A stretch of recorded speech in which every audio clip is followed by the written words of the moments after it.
Good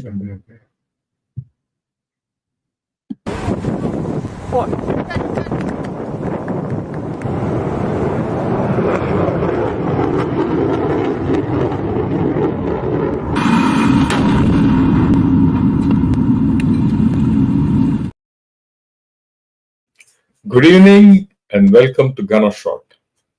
गाना shot में आप सबका स्वागत है।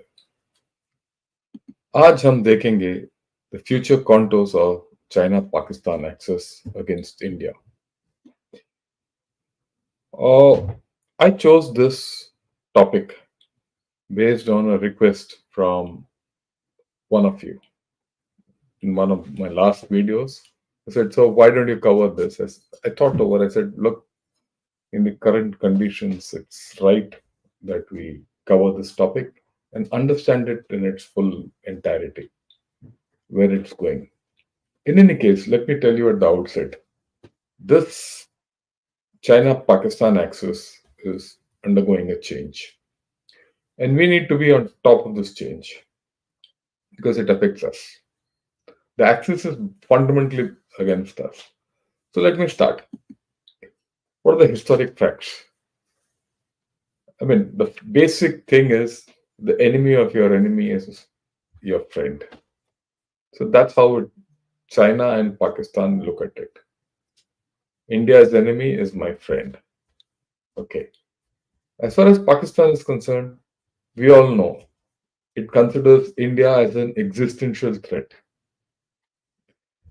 China has started calling it a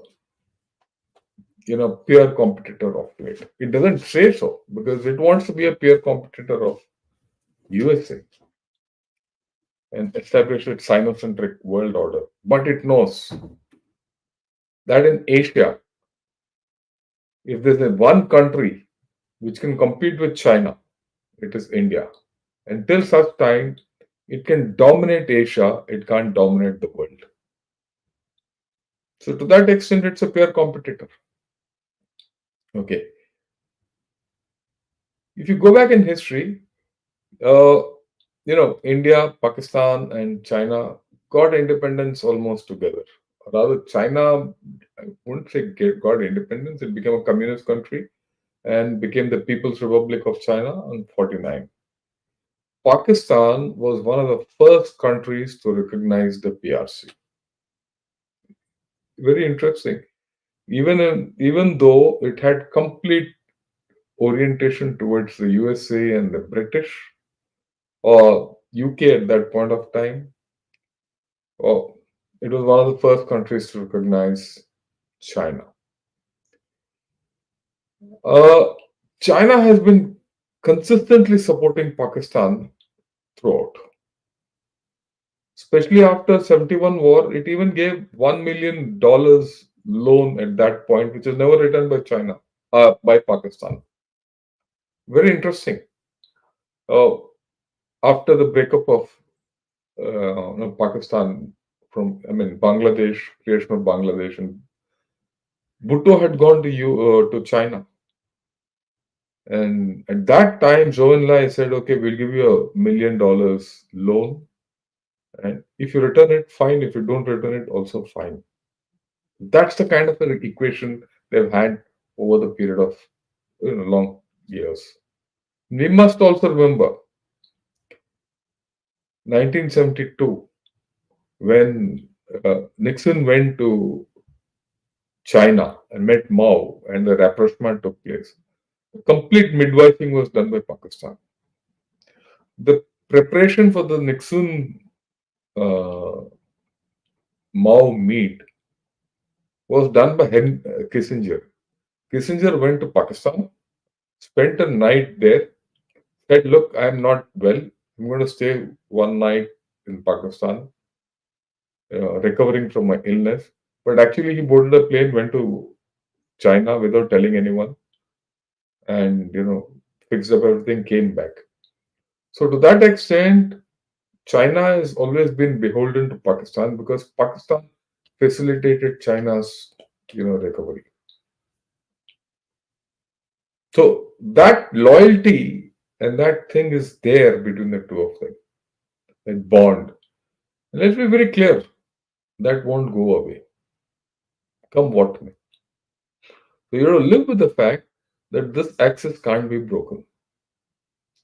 We also have to understand, right, that till the turn of the century, till 9/11 happened and the twin towers came down, uh, US, Pakistan, and China were largely against India. Uh, it's very strange. 71 war, definitely USA was against India. It sided Pakistan. Though things started turning after our reform started in the 90s, till the Twin Towers came down, no, the equation between India and USA were not great. Equation between China, Pakistan, and USA were very good till the turn of the century. Remember this. So that axis was not only China Pakistan axis, I would put it US, China, and Pakistan axis. That's why whenever people say, look, you cannot trust USA, I completely agree. We cannot completely trust USA. We'll have a strategic partnership, fine. We are a growing power, fine.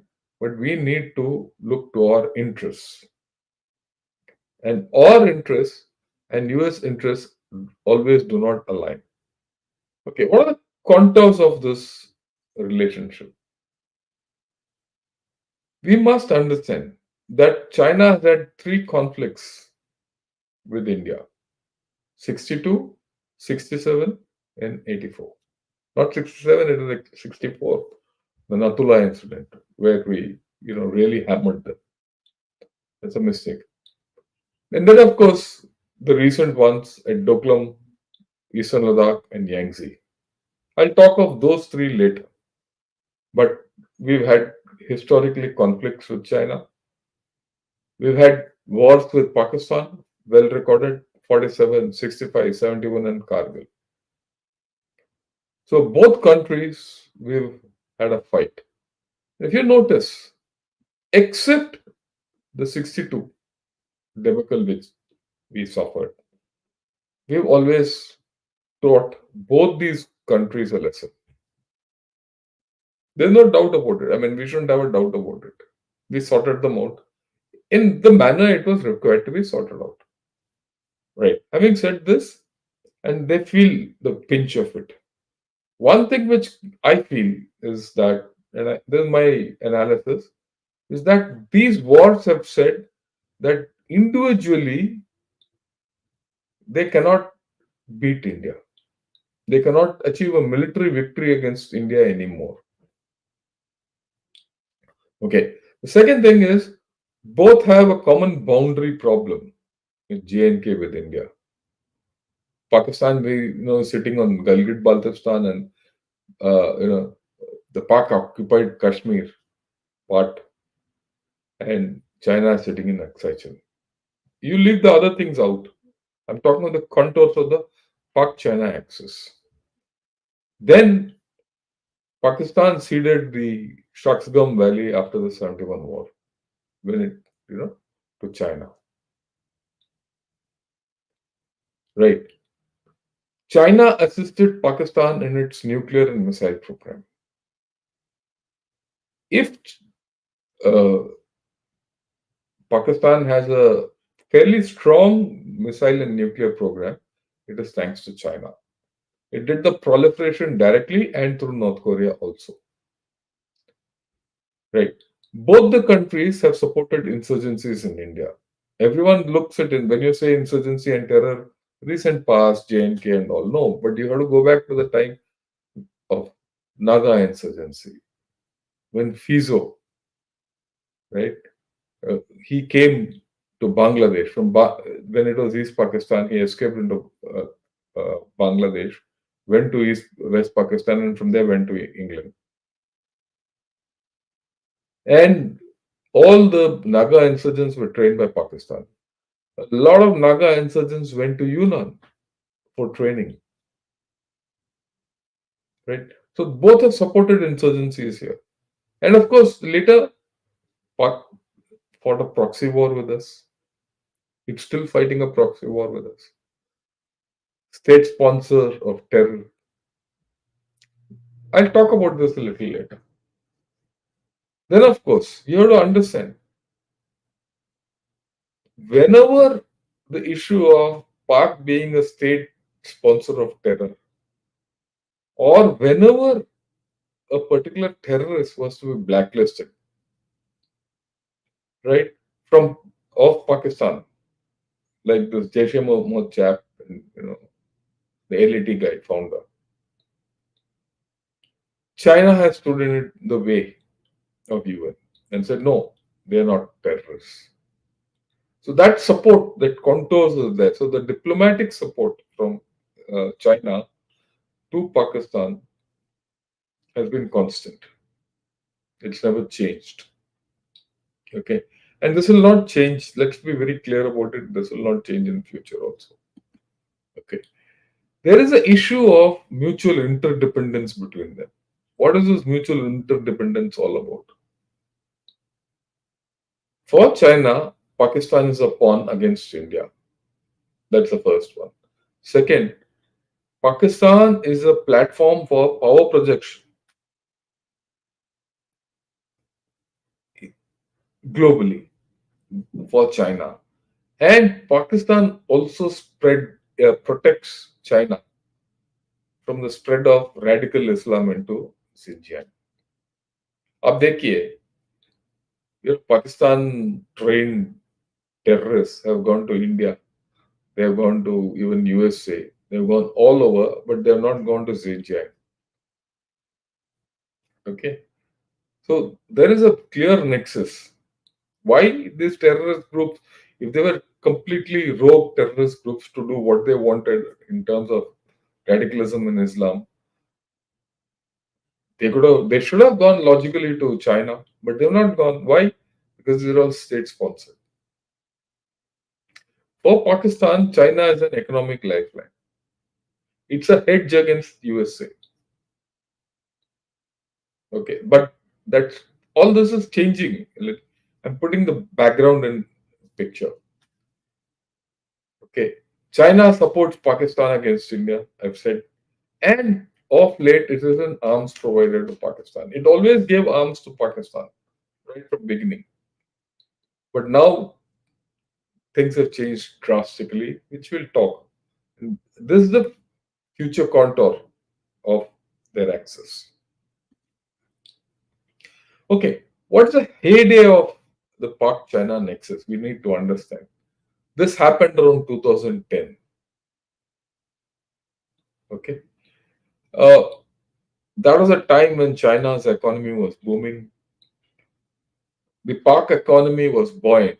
It was buoyant because it was getting a lot of money from USA for this global war on terror business, for giving transit facilities for the US troops in Afghanistan, basically from the Afghan campaign, plus a whole lot of drug money it was getting. So Pakistan was flush with funds, right, and it could do what they wanted. That was a time when India started rising. Reforms had taken place, things had stabilized. This is also the time when USA realized that Pakistan is not a good bet, especially after the Kargil war and the 9/11 attacks, the parliament attack. Everyone came to know that Pakistan is a state sponsor of terror, and that's when a strategic partnership started, progressing. But by 2010, I mean it's approximate figure, give or take a few years, the China-Pak axis was at its peak. Okay, this is also a time when the CPEC was conceived, 2008, 2009. Why? China wanted access to the warm waters of the Gulf, a road route from Xinjiang down to you know, Karachi and in fact Gwadar. And Pakistan wanted CPEC uh, so that it could change its economic fate. That that was the pipe dream. It was against this background, somewhere around 2010, 4, 5. Actually, the two front start theory started gaining ground after about 2004, 2005, and by 2010, it was almost official uh, threat perception of India that there'll be two fronts against India. And then the half front of the terrorism and insurgency and left wing extremism got clubbed in. But that was a little later. Around 2005 to 2010, the two front theory gained momentum. And India said, look, hereafter we have to prepare for two fronts. This is changing, but this actually gives you a baseline scenario. And this baseline scenario is the fundamental and the worst case scenario for India to prepare militarily. And I don't think we should change this. We should prepare for this, but be prepared for doing something else.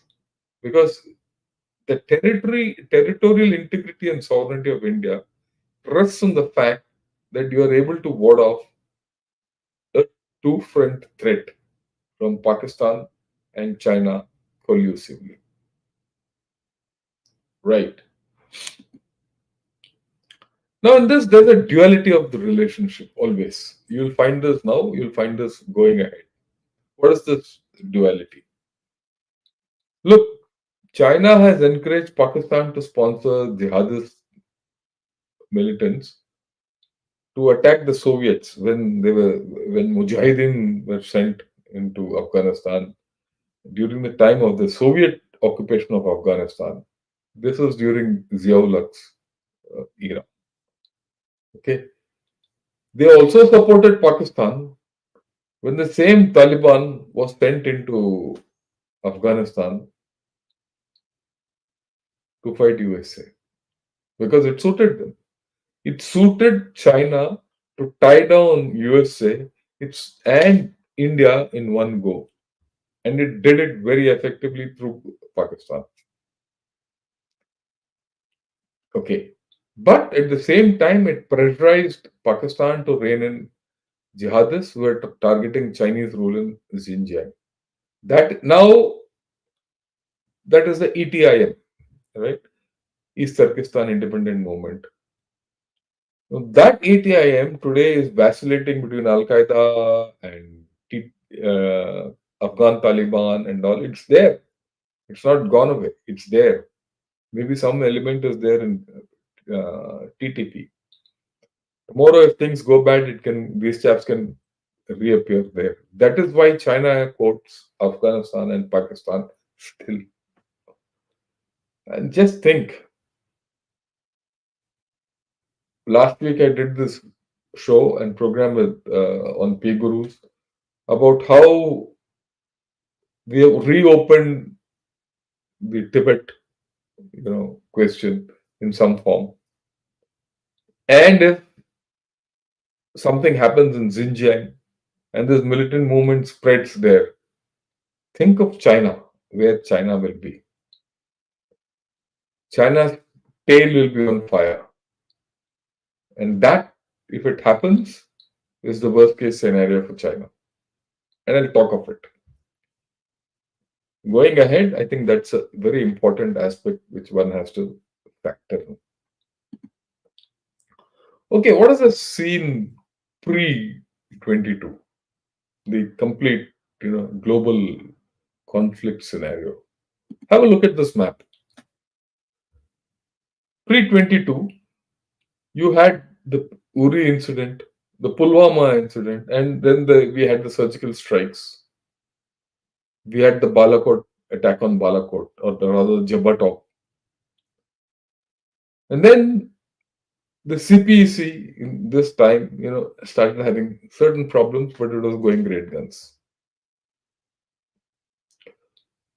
As far as China was concerned, around 2018-19, It had consolidated South China Sea islands and had finished constructing the artificial islands there. It had gobbled up Hong Kong.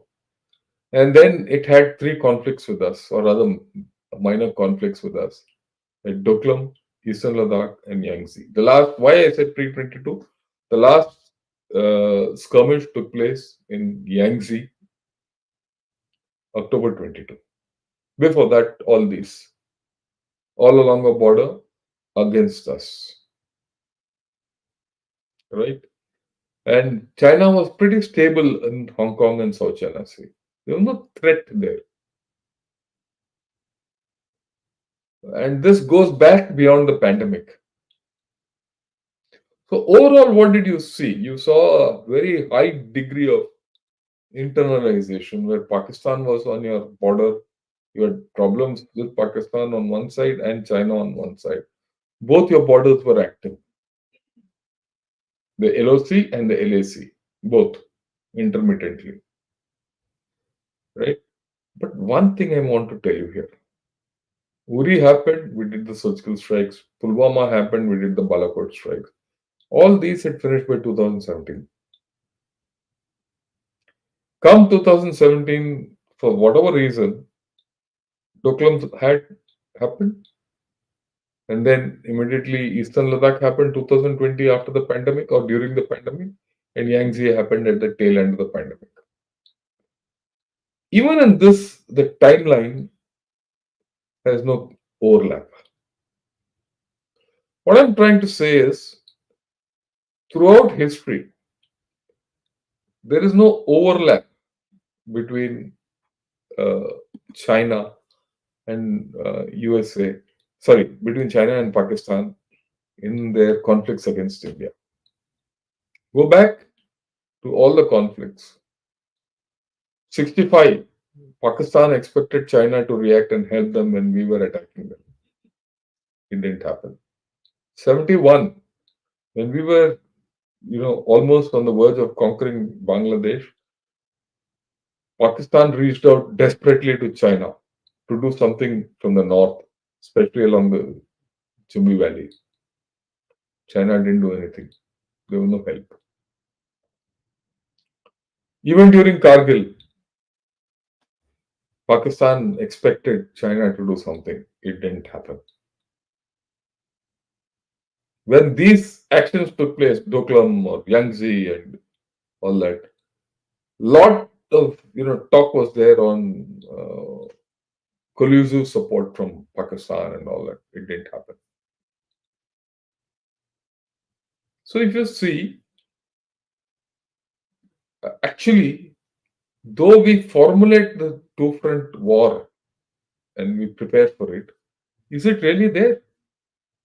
History and actions on ground indicate that the two-front war theory is flawed. It also, I'll spend a couple of minutes on this.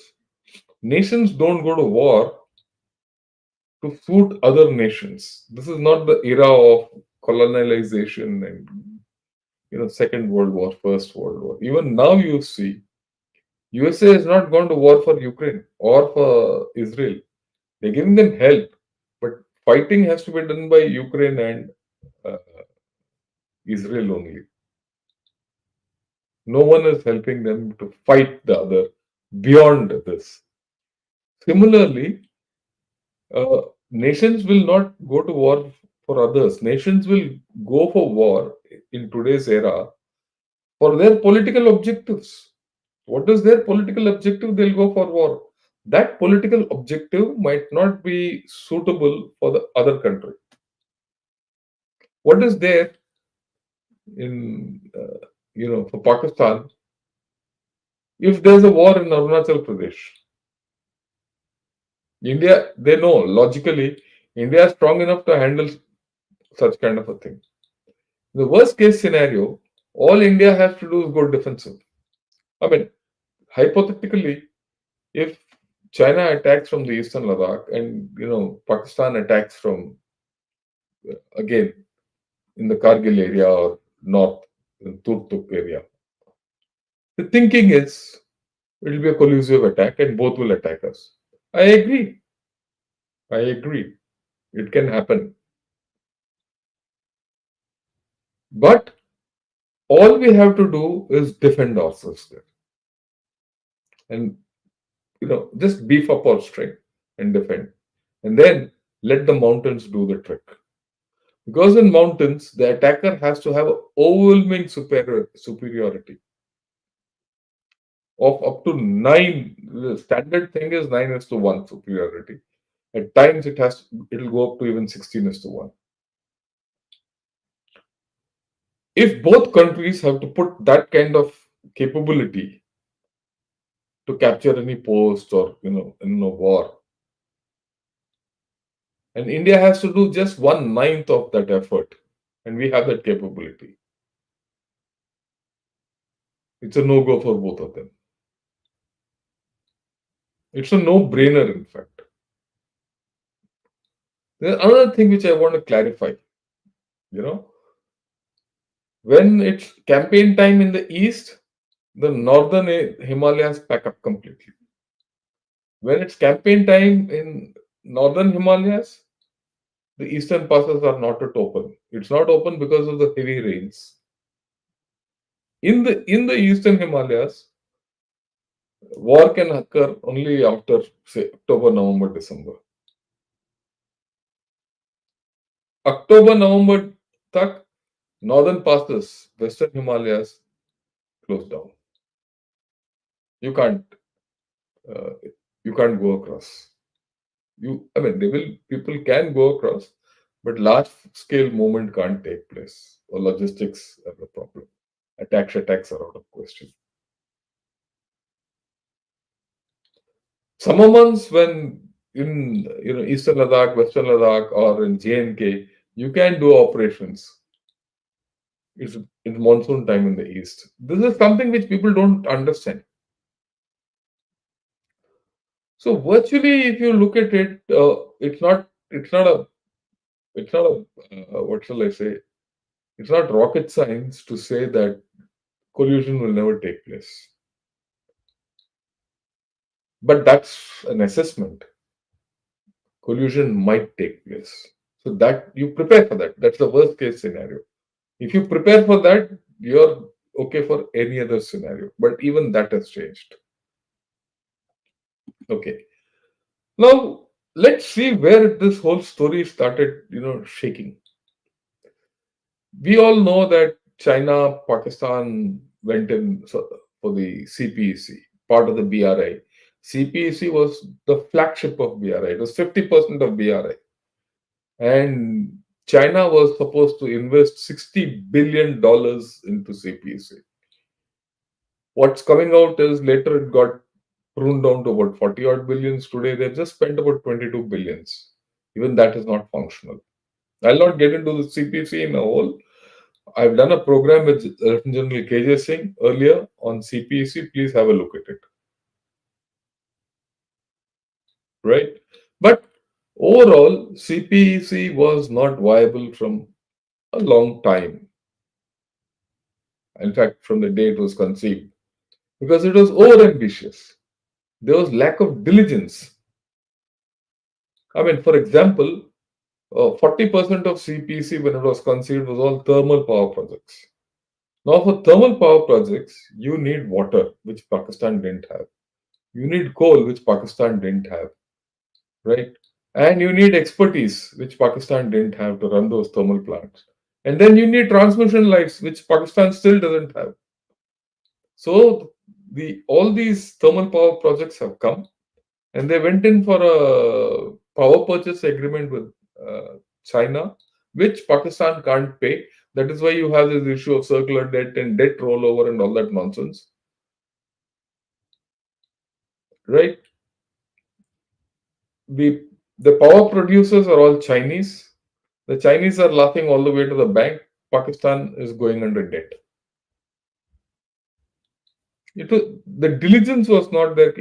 Well, I'm going into a project. Will it be viable or not? Will it meet its stated ends or not? It never did. Then Every country has a capability to absorb. It's like your stomach. Look, if you are well trained, you're exercising, everything, you'll eat more. But what if you're not? What if you're not used to eating more? You can't eat. Your stomach will only absorb that much in a day. Pakistan has the same problem. Amount of investment you can do in Pakistan is limited. Experts say Pakistan can absorb about 1 to 1.5 billion in a year FDI, not more, for infrastructure. Here, China had invested nearly 20 billion over a 3 year period. Even that is over a 3 4 year period. That is every year in the initial stages of the CPI, it was investing up to $4 to $5 billion, right? Which Pakistan could not absorb. So where is that money gone? Bribes. So actually, on ground, what is manifested in CPC is far lesser than what was planned or invested into. Then there's an issue of culture incompatibility. The Chinese culture and the Pakistan culture are completely different. The Chinese love pigs and pork. The you know Pakistanis can't do that. Islam prohibits them from eating pork or dealing with pork. So there's an issue there. Okay. So as far as Pakistan is concerned, it was undercommitted and overstated. The expectation was that it will change the face of Pakistan without actually happening. And then they had divergent end games, right? What was the end play? China, you viewed the complete CPC and BRI as a business deal. Okay, first, so that it makes money, there's return of investment. And then the strategic issue came in. It was first money. China, very clear, economics is the first thing. Whereas in Pakistan, no, it was exactly the opposite.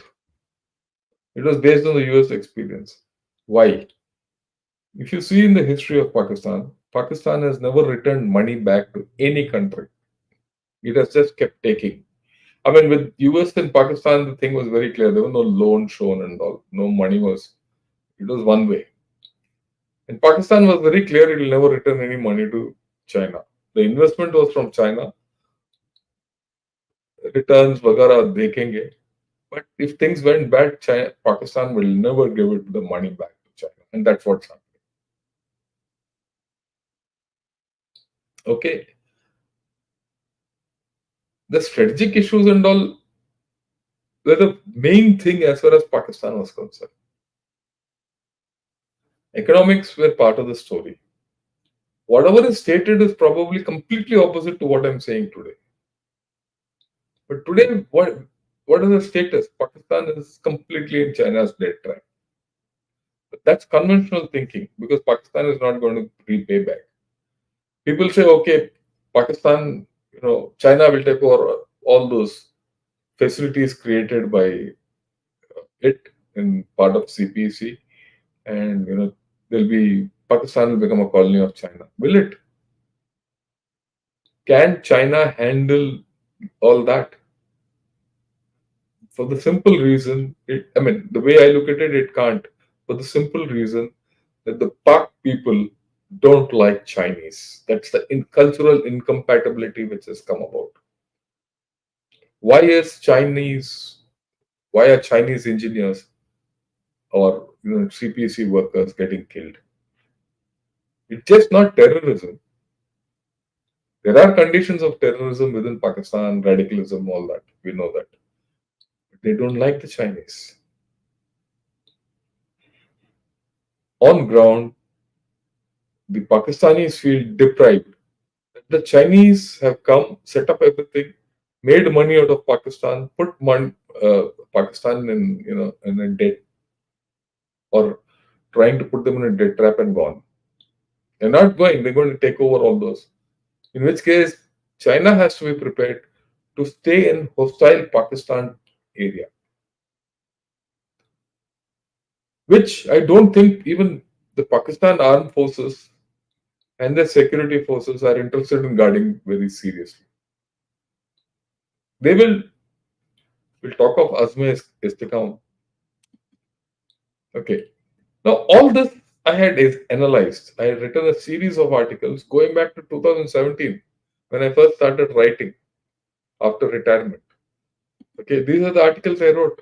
I felt the CPC was a Chinese carotid and a Pakistani jugular, which gave India an opportunity. And I'll talk about it a little later. Because even now, this view of mine has not changed. CPC is a major vulnerability for Pakistan and China. I'll talk of it today. Way back in 2017, I had written Pakistan China Economic Corridor failure looming ahead. People will say, Yaar, aap abhi baat karo. No. That's why I said, go to Ganashon, type this in the search, you will get this article. Please read it for yourself. It was apparent for me then. And then at that time, I had said it's the weak heart of CPC neglected beyond repair. The weak heart of CPC was Balochistan. Balochistan is called the weak heart of the CPEC. And again, I go back to 2017-18 when I wrote this. Have a look at all this, and then you'll see CPC was doomed from the start. And at the end of this CPC, or where it is today, it was but natural that the equation between China and Pakistan will change. And it has changed. We'll talk of that also. Okay? Now, Pakistan has 3.5 fronts. This is important because we have to understand it and act on this. Okay? I had written this again, I wrote not now, I wrote in 2017. This is an extract from that one of the articles. I said Pakistan will henceforth have 3.5 fronts to contend with. It will be an unstable Durand line to the west. The second front is the traditional Eastern Front against India, and a half internal front due to the jihadi factory. It is TTP, LET, ये जो भी T's हैं उनके पास. And make no mistake, CPEC is the new third front. Already at that time, forces were being put in place to protect this new front. Right? It's written that this has great implications in the Pakistani strategic calculus. Consider this. The new front runs right through the middle in the heartland, is vulnerable to inimical forces from all other fronts.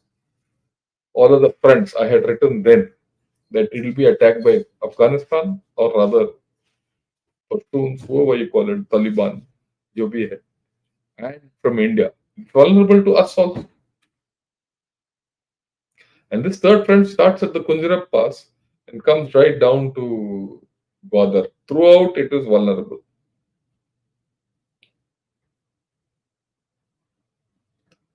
Why was Pakistan perturbed about the Balakot strike? And they had to come into eastern Ladakh thereafter. Because Abbottabad lies on the CPEC. You have the capability to interact with the CPEC in some form or the other. Actually, it sends shivers down the Chinese spine. I mean, people don't realize all this. Again, I'm talking a lot. Someone might say, "Look, you're talking in hindsight." I'm not talking of hindsight. Look at this article. Look at this article, set of articles. I think I wrote about 8 to 10 articles. I've just shown 3 of you. Have a look at it. I said this will happen, and that is exactly what's happening. Chinese people are getting killed in Dasu Dam, Karachi, Balochistan में attack हो रहा है, सब कुछ हो रहा है. And the day is not far when things will start off in Gilgit-Baltistan if you help them. Then there's the issue of cultural incompatibility. I'll spend a couple of minutes on this. Majority of Pakistanis consider religion to be very important. There's no doubt, after all, it's a Islamic republic. In China, religion has no place, no issue. How, and this is what I had written then. How will this contradiction of a highly religious Islamic republic and a communist state be managed? Remember, the Pakistani is like the American dollar, but not the Americans. This is a fact. Okay? Mix the religiously charged environment of Pakistan with Chinese culture. It's a heady cocktail. Today, that cocktail is toxic. So you have the Pakistani establishment, which is pro China, the people who are not pro China, who are probably anti China. Then you have the half front operating within Pakistan. The Eastern Front is the most stable front. The Western Front is active. The third front is under attack. So there are problems in this entire relationship. Recently, uh, the Pakistan Prime Minister and Army Chief went to Xi Jinping उनके सामने साष्टांग नमस्कार किया कि भैया मेरे को कुछ दे दो, कुछ शुरू करो, कुछ करो. ये हाँ करेंगे, पहले आप start your operations against uh, TTP. Pakistan has gone there and get sorted out. Today I read some X-May or something. As Pakistan has started Azme Istikam, TTP has started a counter operation called Azme Shariat. So it's going to be a war for Pakistan there. Let's see how it goes. Now look at when you see the nexus, see the issues from Pakistan side and the Chinese side. I just put them side by side. Have a look. As far as Pakistan is concerned, it is dogged by the CPC failure. It's been very adversely affected by the abrogation of Article 370. Because after abrogation of Article 370, the Pakistan army was kept on the sidelines throughout. US withdrawal in 21 from Afghanistan has completely cut off economic sustenance.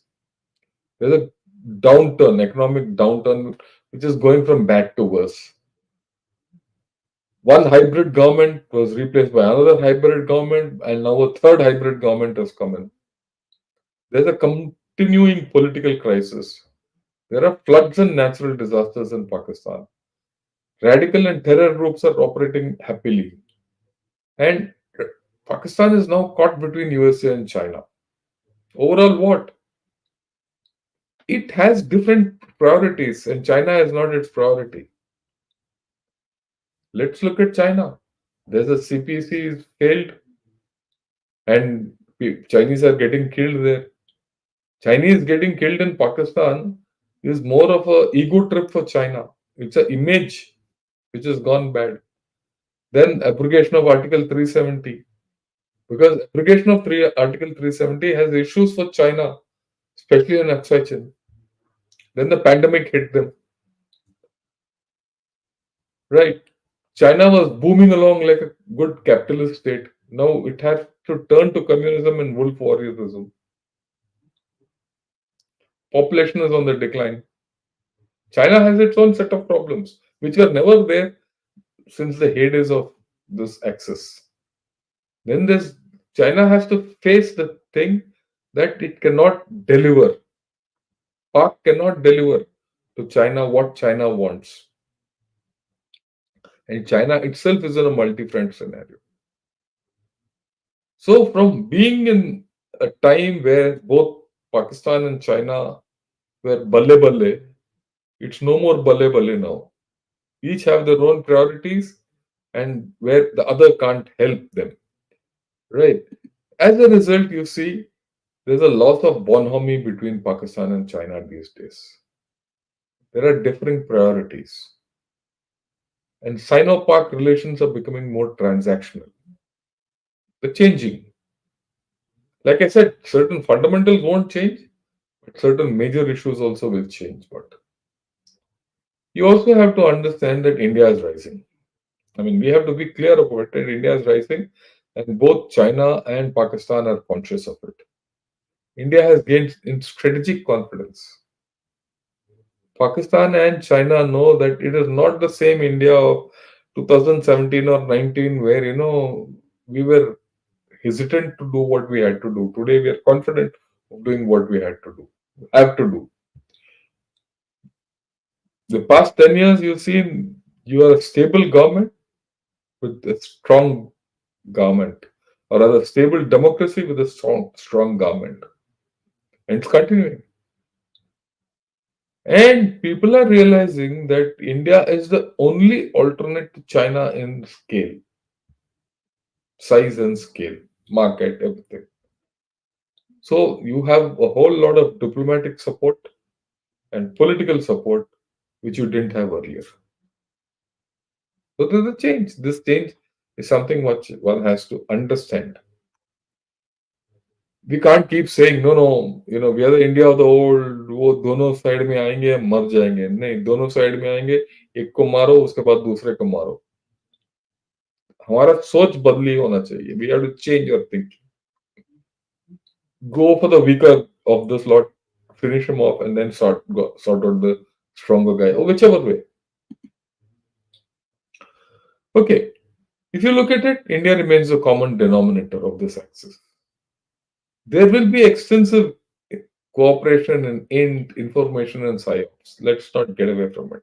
It will be there. Right.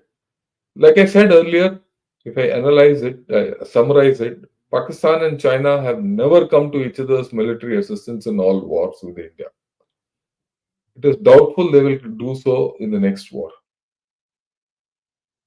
They have very clear reasons, if you go into it, why they'll not help each other.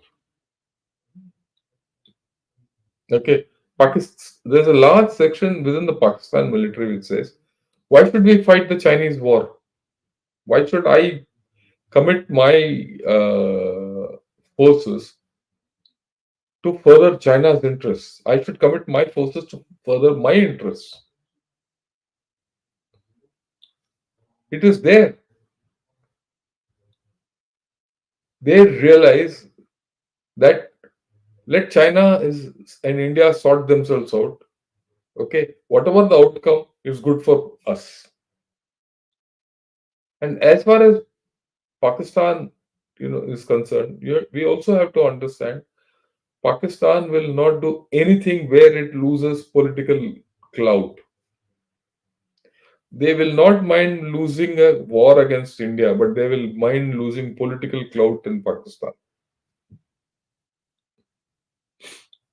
Losing against India for China is not their cup of tea, not the Pakistan Army's cup of tea.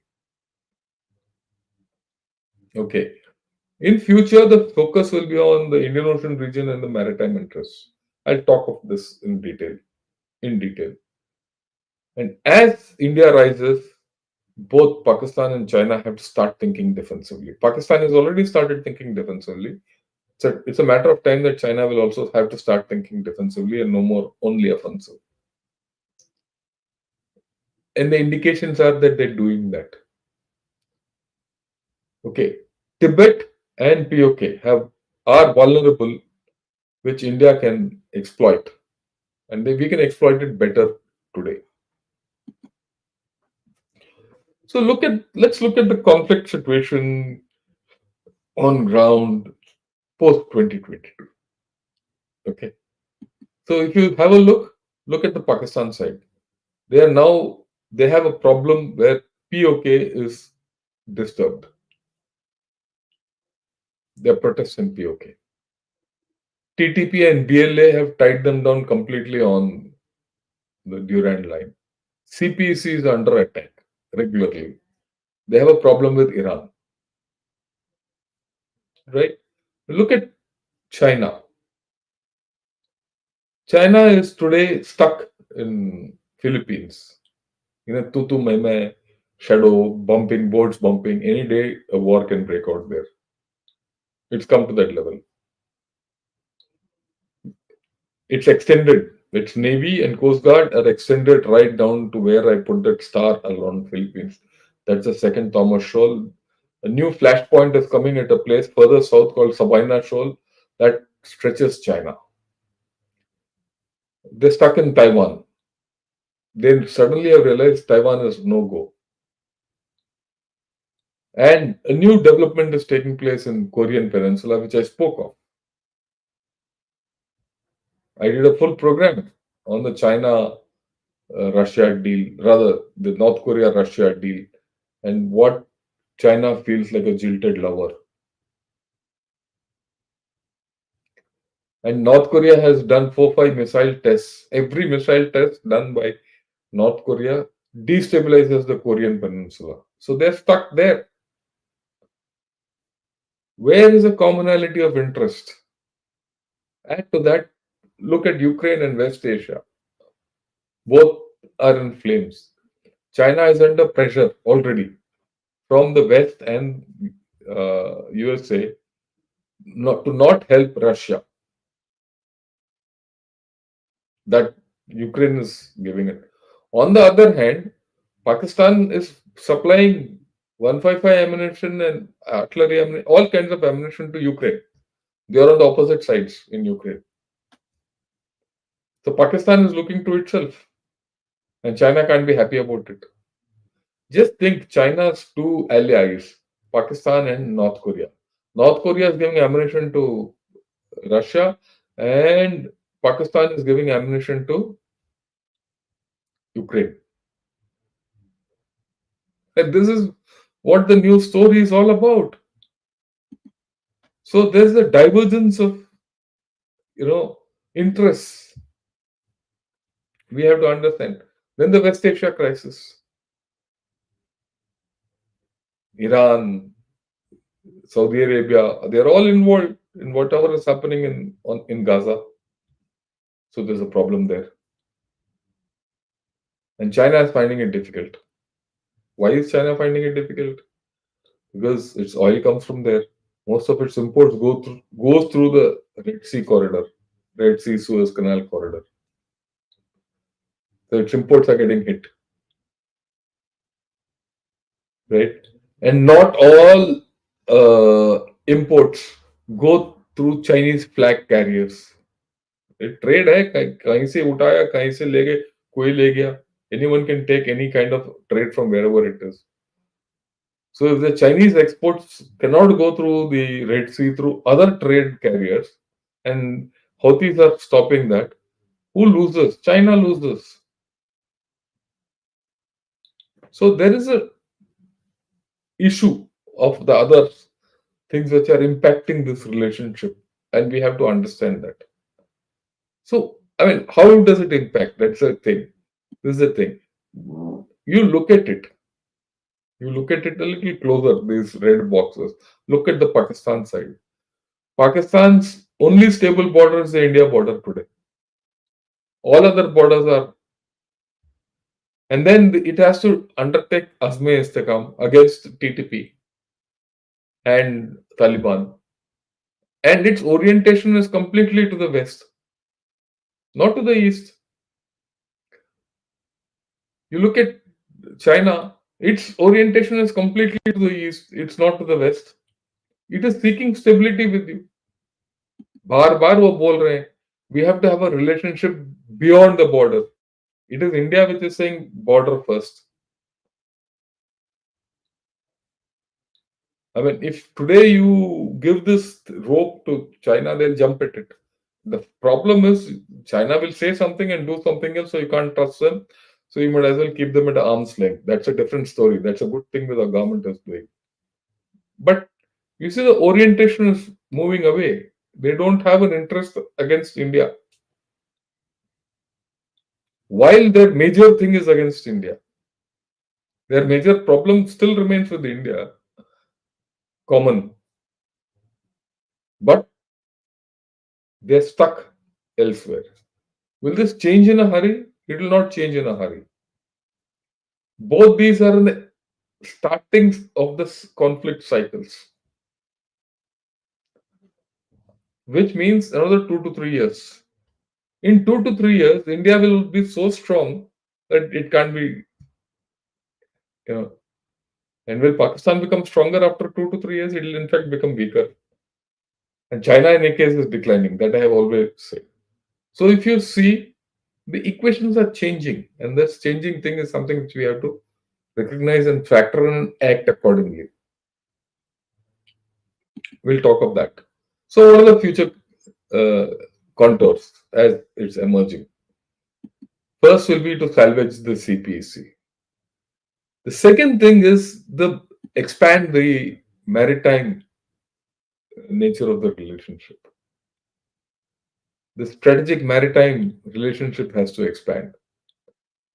Look, Pakistan is modernizing its naval fleet, and it is seeking submarines from China, frigates from China, and most of the arms are from China, Pakistan. It's carried out joint naval exercises, China and Pakistan. It's called Sea Guardian, and it was done last year in November. Where was it done? North Arabian Sea. China wants a space here which it doesn't have. Okay. Pakistan will have to facilitate China's presence in the Indian Ocean, otherwise, China is stuck. China's energy security is at stake. It depends on the Persian Gulf and supplies from Iran and Saudi Arabia. And for all this, it needs Pakistan. So the axis remains, the contours are changing, and the end games are changing because the interests are different today. So we have to be alive to this whole story. Okay. So there are some views which I've collected from international people. Pakistan is China's Israel, as per one of the Chinese. What Israel is to USA, Pakistan is to China in this area. But then, is it so? It's not so. Right.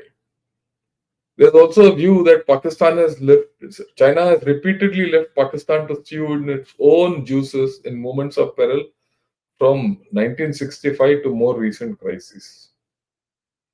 China has pledged 66 billion of assistance to Pakistan between 2001 and 11 CPEC, but only 6% materialized. This use has even less than 6-7 billion dollars. But conservatively, let me say $20 billion. Of course, they keep saying our friendship is higher than the Himalayas and deeper than the deepest sea in the world and sweeter than honey. But I don't think so. That's not what is coming out. And there's a Chinese view that China is willing to help Pakistan defend a Pakistani bomb, but we won't help them to protect an Islamic bomb. They're worried because if the moment it becomes an Islamic bomb, Xinjiang will get affected. And Chinese officials have been disturbed by escalating violence both in Xinjiang and against more than 10,000 Chinese nationals within Pakistan. This is a little old. It happened, this happened about 5-6 years back, this statement. But you extrapolate it today, if China is even more fixated or rather forced to look towards Philippines and Taiwan and North Korea, and then you light a fire on its rear door, which is Xinjiang and Tibet. China is in huge mess, and that can happen any day. Okay, so in summary, Pakistan is dependent on Chinese arms because the West is not giving Pakistan anything. So Pakistan has to depend on Chinese fighters, submarines, ships, tanks, rifles, everything. Its nuclear program is dependent on China, irrespective of the fact whether it's first class or second class or whatever it is. China is dependent on PAK location, but Pakistan is China's vulnerability. As China gets in with Pakistan, China becomes vulnerable. Pakistan to hai. So what does it matter? Whatever you do against Pakistan will affect China. This is a new thing, new paradigm which is coming out, and that is something which we have to be cognizant of. Now, Pakistan is also the battleground between USA and China. Yeah, like I said, information warfare, ISR, in surveillance and recce, political diplomatic nexus will continue. Let's be prepared for it. Maritime cooperation will continue. Let's be prepared for it. They will try to salvage CPEC. Let's prepare for it. Okay. Now, why am I showing this map? Have a look at this map. Gilgit Baltistan, right? Is ours. So this area was ceded to us. If you look at it in this entire story, Gilgit Baltistan is the center of gravity of our relationship.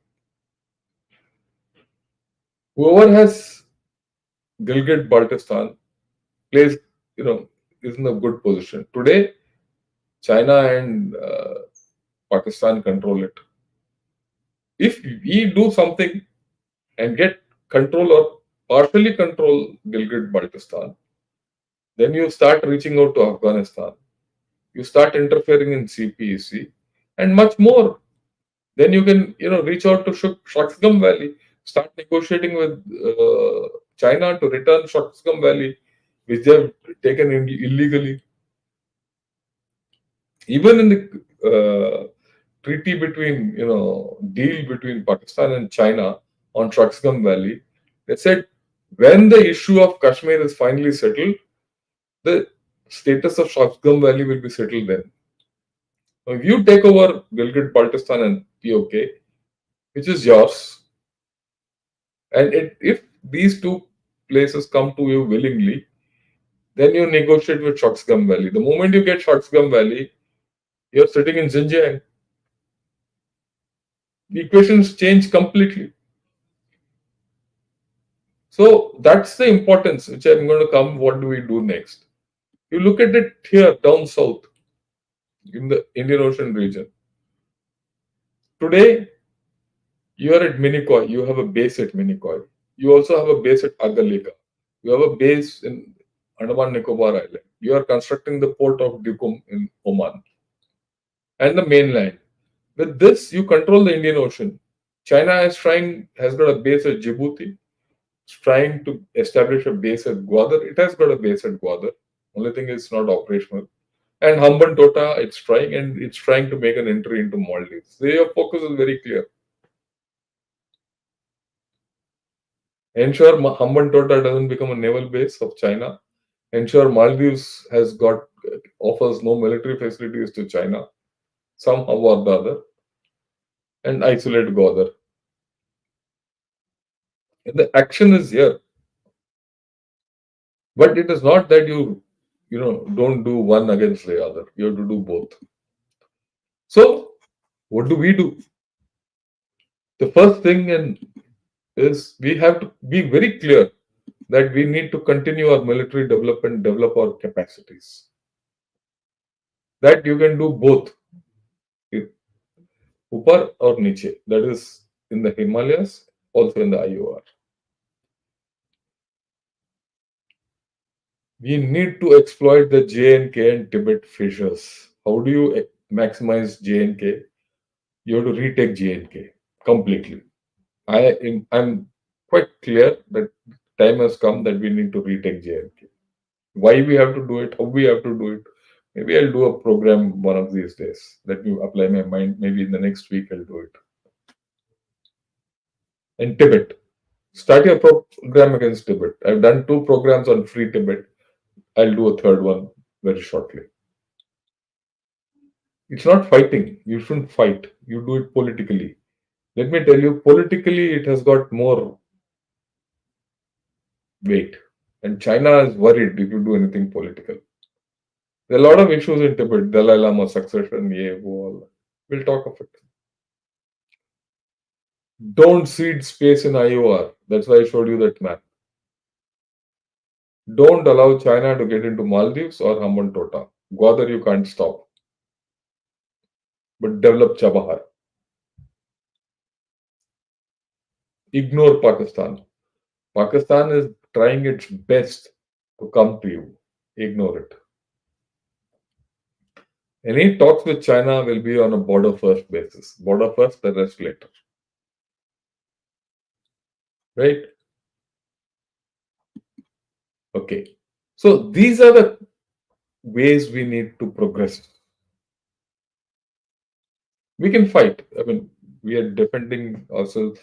I mean, defending India by the Indian Army and the Indian Air Force and the Navy is a foregone conclusion. But the time has come for us to take the fight across. Not militarily. That's the worst thing we can do. The time is also not right for military action.